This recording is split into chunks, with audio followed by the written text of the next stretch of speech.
Hear you? Yep, great. Thanks, Chelsea. And thank you to the Trash Team of Toronto University for inviting me to this workshop. It's a great initiative. So I'm Mike Hanna. I'm one of the founders of EnviroPod. I'm a stormwater engineer and I come from New Zealand, which is a group of islands in the South Pacific. So as such, I'm really connected to the ocean. I've also spent some time in Ontario, Canada, and have a great love for Lake Ontario and the Great Lakes of North America. Today, I'm going to talk about some outreach projects that EnviroPod has been doing around the world and what we're doing to help stop marine plastic. All these projects use our technology, the LittaTrap, which sits inside catch basins, stormwater catch basins, which are typically on the road or in your car park or in your factory or school or everywhere that there's an impermeable surface. Mike, I'm going to stop you for 1 second. Do you have a PowerPoint? Because if you do, we can't see it. And I think you're muted. I don't know if I accidentally did that to you.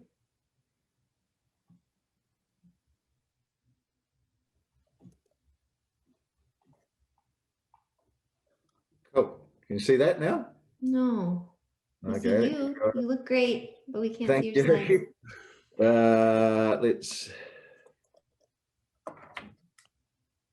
There we go. There you go. Yeah. Awesome. Okay, thanks. Right, yeah. So that was my first slide. I'll jump to my second slide.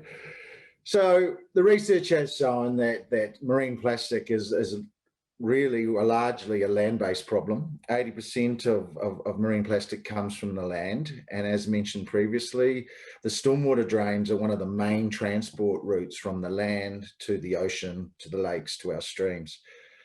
And really, most people don't know this. It's surprising. The stormwater people have been talking a lot about the risks of stormwater, but most populations don't actually understand that those drains on the side of the road go straight to the ocean. I really don't think most people intentionally litter. I think that one of the biggest issues and challenges is that there's so much plastic in our world and our life that it's constantly being shed as people do things, as people work, as people go to school, as people go shopping. There's always small bits of plastic being dropped on the ground. And when it rains, it makes it to the stormwater drain and straight off to the harbour.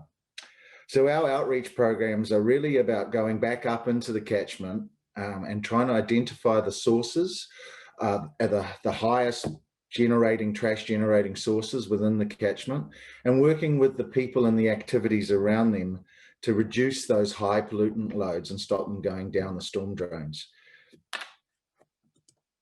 So just quickly to introduce who EnviroPod is. Well, we've actually been around since 1996.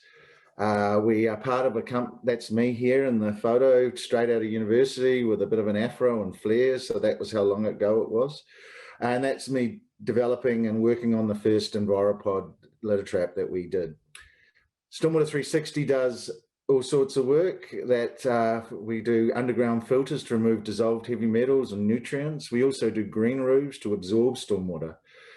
We do have an extensive R&D and testing program, and we have tested the LittaTrap in laboratories in New Zealand and in Canada. Our real goal with developing the LittaTrap was to make an accessible solution to property owners or infrastructure owners to manage their own personal plastic footprint, to not let it wash down their stormwater drain and let someone else deal with it downstream. And so far, we've been very successful. We've got approximately 50,000 units installed through New Zealand, Australia, Canada, and we just recently started offering our technology in the USA, and we have the Californian Water Board approval as a full capture trash control device. So here's the LittaTrap. Essentially, it's a basket and a drain, but it's a very well engineered basket and a drain. And the whole point of us when we designed it was to make something that was really easy to use, easy to install, and easy to maintain. And I think we've succeeded because some of the case studies I'll show you later, even children can maintain this device. It was designed to not cause flooding and also designed to be emptied when it's full, completely full of material, because it will quite often get completely full of material. If you want to know more about the technical aspects, you can follow up with my email or look at our website after this presentation.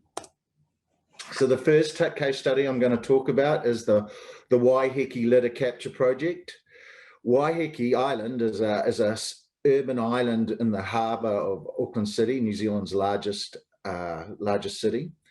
And the Waiheke Community Board, which is part of the City Council, wanted to do an investigation into where the trash and debris and litter was coming from and what hotspots. So we installed 35 litter traps throughout the island, and we monitored it for over a year. We worked with the University of Auckland with a couple of students to do the collection and monitoring, and it was quite a huge effort from these 3 people. The whole point of the exercise was really to bring more awareness of trash and plastic pollution, because obviously what the effects it's having on the Pacific Ocean. Everyone knows about the Great Pacific Garbage Patch in the North Pacific, but there's also one in the South Pacific between New Zealand and Chile. So just making people aware of that was one of the key outcomes of this project. So some of the stats we got over the year, we caught over 25,000 pieces of litter.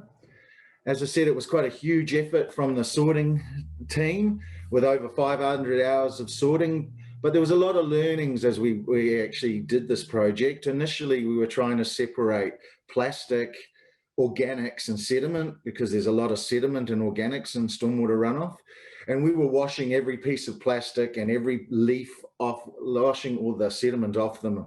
So that took up about 300 hours on our first two sorts. So we decided we'll just stop doing that because it was taking too much time. On average, there was about 834 pieces of litter caught per trap per year. And the biggest and nastiest pollutant, well, the biggest pollutant we caught was our good old friend, the cigarette butts. And I see that in John's presentation previously. So yeah, it was over the period of the time, there was 325 empties of the litter traps during the 1 year. We emptied them roughly every 6 weeks. So there was quite interesting data came out. We found that there were definitely hotspots that were generating most of the litter. 8 out of the 35 litter traps caught over 15% of the material. And these were typically in land uses such as retail or commercial areas, transport stops like the bus stop or the ferry terminal, and also lakeside parks, or not lakeside, oceanside parks, where people would go and have a picnic and congregate and hang out. Basically, wherever human activity was, there was a higher source of trash and debris going down the stormwater drain.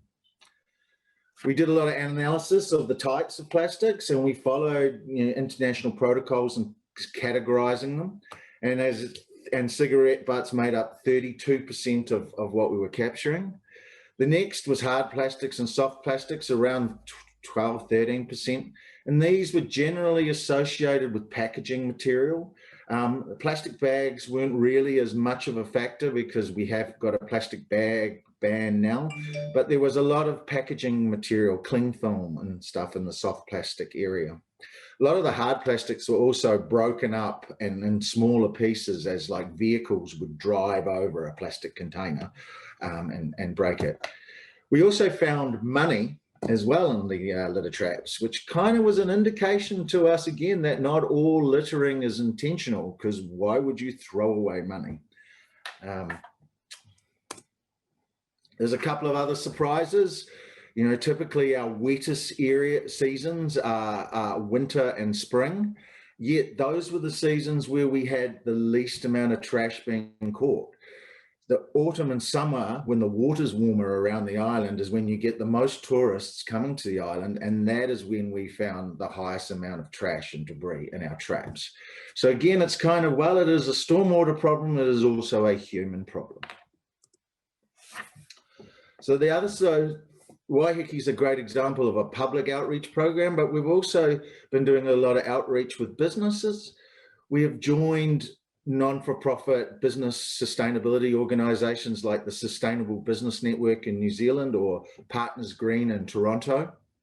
We work with their members to do studies and identify the pollution loading from different sorts of industry. And we've had some great corporates join us, such as large supermarket chains, car dealerships, building supply companies.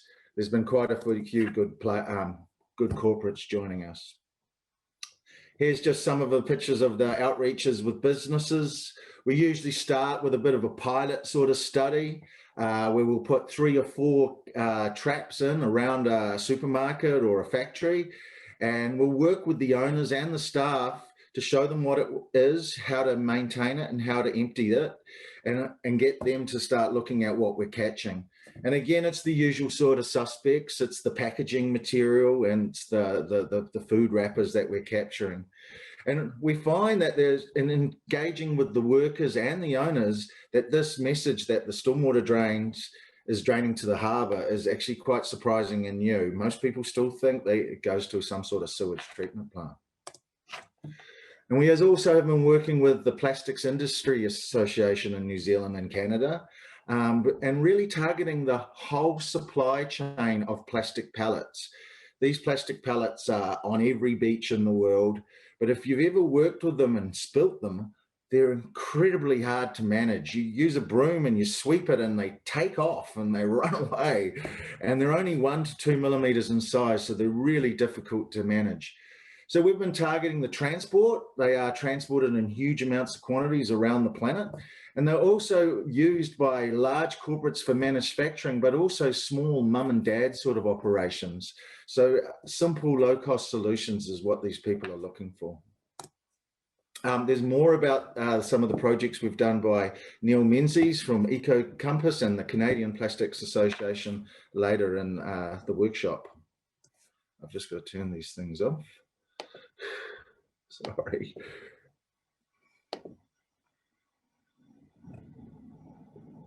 And is that, I hope that's not on everyone's screen, myself, but anyway. It's gone now, Mike. Yeah, cool, thanks. And lastly, one of the last case studies is the work we do with environmental educators. And the next few slides are actually a booklet produced by the University of, not the University, the Ministry of Education in New Zealand.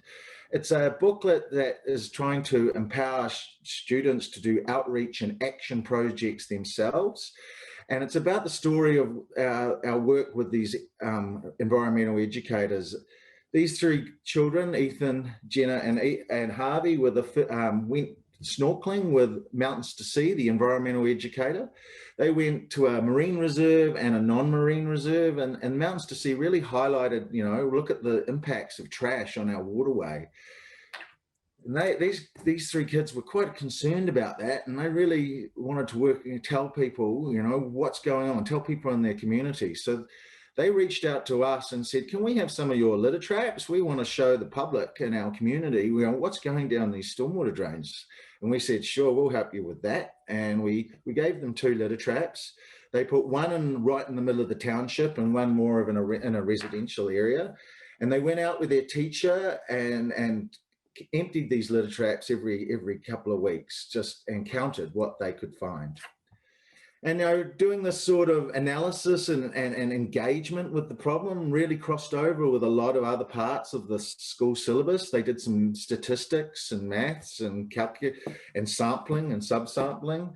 And they worked out that approximately 500,000 pieces of trash was going through their little town. And they were quite concerned about that, and so they held meetings with the council and the local community boards, and they told everyone about what they were doing, and that we really needed to do better. They did observe that in the residential areas there wasn't much trash, and again it was really in the city areas outside pubs and bars and cafes. And it was really impactful to these children and it really meaningful, as well as their parents and their community. And we were really, really empowered by this and really wanting to support these environmental educators. And so we're working now with a number of different educators around the country and in different countries. And we've prepared a education booklet to show you, to explain some of the factors or risks as well of maintaining a catch basin treatment device or trapping device, just because, you know, there are a few risks being on a road. There's often sharps, etc. But we also discuss in this document how you can enroll it and engage it with your school syllabus.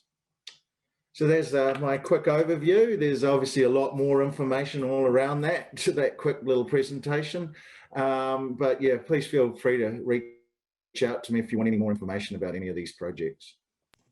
Thanks, Mike. Awesome. If you want to go ahead and take down your screen, and then Gautier, I'm going to introduce you to invite you to turn on your camera and unmute yourself and share your screen. And you each have 10 minutes. So Gautier, I might give you a 1-minute warning just so we can make sure we stay on time.